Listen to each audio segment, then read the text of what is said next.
கர்த்தருக்கு ஸ்தோத்திரம். இயேசு கிறிஸ்துவின் நாமத்தில் உங்களை வாழ்த்துகிறேன். கர்த்தர் உங்களை ஆசிர்வதிப்பாராக. ஆமென். இன்னைக்கு சங்கீதம் 119 ஒன்று நம்ம தியானிக்க போகிறோம். இதுல இந்த பாக்கியவான் அப்படிங்கிறத அர்த்தத்தை நம்ம தியானிக்க போறோம். யார் இந்த பாக்கியவான் அப்படின்னா, ஆண்டவருடைய வேதத்தின்படி நடக்கிறவர்களே உண்மையான பாக்கியவான். ஆமென். ஹல்லேலூயா. ஆண்டவருடைய வேதத்தின்படி நடக்கிறவர்கள் தான் பாக்கியவான்கள். இந்த உத்தம மார்க்கம் அப்படின்னா இது நம்முடைய சொந்த வழியில் நடக்கிறதல்ல. ஆண்டவருடைய வார்த்தையின்படி ஒரு மனுஷனுடைய வாழ்க்கை இருக்குமே ஆனால் அவர்களை கர்த்தர் உத்தம மார்க்க அப்படின்னு சொல்றார். உத்தம மார்க்கத்தார் பாக்கியவான் அப்படின்னு சொல்றார்.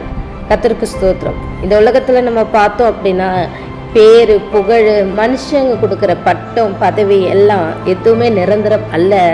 ஆனா கர்த்தர் ஒரு நாமம் வைக்கிறார், கர்த்தர் ஒரு பட்டம் கொடுக்கிறார், கர்த்தர் ஒரு உயர்வை கொடுக்கிறார். அது உத்தம மார்க்கத்தார், நீங்கள் பாக்கியவான்கள் அப்படின்னு சொல்றாரு.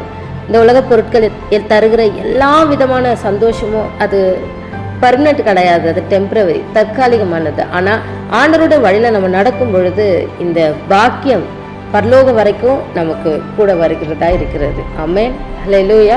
கர்த்தருக்கு ஸ்தோத்திரம். எப்படி நம்முடைய வாழ்க்கையில நம்ம உத்தம மார்க்கத்தரா இருப்போம், எப்படி நம்முடைய வாழ்க்கையில நம்ம பாக்கியவான்களா இருப்போம் அப்படின்னா, ஒரு ஷார்ட்டா ஒரு விஷயத்த நான் சொல்றேன். இந்த இடத்துல ஒரு பெரிய வயல் இருக்கு, இந்த கிராம பகுதியில ஒரு பெரிய வயல் இருக்கு. அதுல ஒரு விவசாயி இருக்கிறாரு. அவருடைய நிலத்துக்கு தண்ணீர் வரணும் அப்படிங்கிறதுக்காக ஒரு வாய்க்காலை வெட்டுறாரு. அந்த வாய்க்காலை எங்க தொடங்கி எங்க முடிக்கிறார் அப்படின்னா, அந்த தண்ணி ஊற்று இருக்குது இல்லைங்களா, அந்த இடத்துல ஸ்டார்ட் பண்ணி இந்த வயலுக்குள்ள அந்த தண்ணி கொண்டு வரார். ஒரு வாய்க்காலை வெட்டி கொண்டு வரார். அப்போ அந்த தண்ணீர் கரெக்டா அந்த வயலுக்குள்ள அந்த தண்ணி வரும்போது தான் அந்த பயிர் ஒரு ஆசீர்வாதமா, ஒரு செழிப்பா, ஒரு பச்சை பசேலா. அவர் எவ்வளோ பிரயாசப்படுறாரு.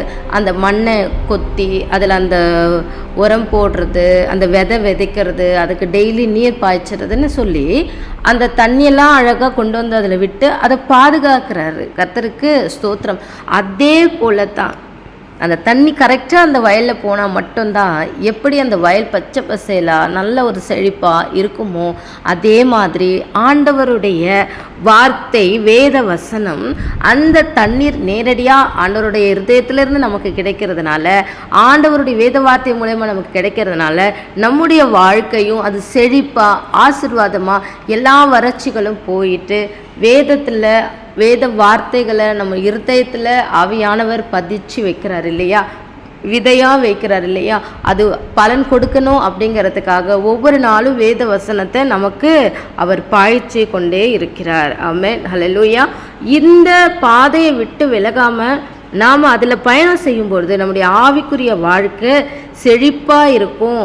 அது நம் தேவனுக்கு நம்முடைய ஆவிக்குரிய பலன் நம்ம கொடுப்போம். ஆமென். ஹல்லேலூயா. தண்ணி எப்படி அந்த வாய்க்காலுக்கு கீழ்ப்படிஞ்சு அது கரெக்டாக அந்த வழியில் அது ஓடுறது போல் நாமும் வேத வசனத்துக்கு சரியாக நம்ம கீழ்ப்படிவோம். ஆமாம், அப்படின்னா வசன வார்த்தை வரும்பொழுது ஒவ்வொரு நாளும் நமக்கு நீர் பாய்ச்சப்படுகிறது. ஒவ்வொரு நாளும் நம்முடைய ஆத்மாவுக்கு தேவனுடைய வார்த்தை வருகிறது. ஒவ்வொரு நாளும் கர்த்தர் நம்மோடு கூட பேசுகிறார். இந்த சரியான பாதையில் நம்ம போகும் பொழுது கர்த்தருடைய வேதத்தின்படி நடக்கிற உத்தம மார்க்கத்தாரே நீங்கள் பாக்கியவான்கள், நீங்கள் பாக்கியவதிகள். கர்த்தர் உங்களை ஆசீர்வதிப்பாராக. ஆமென்.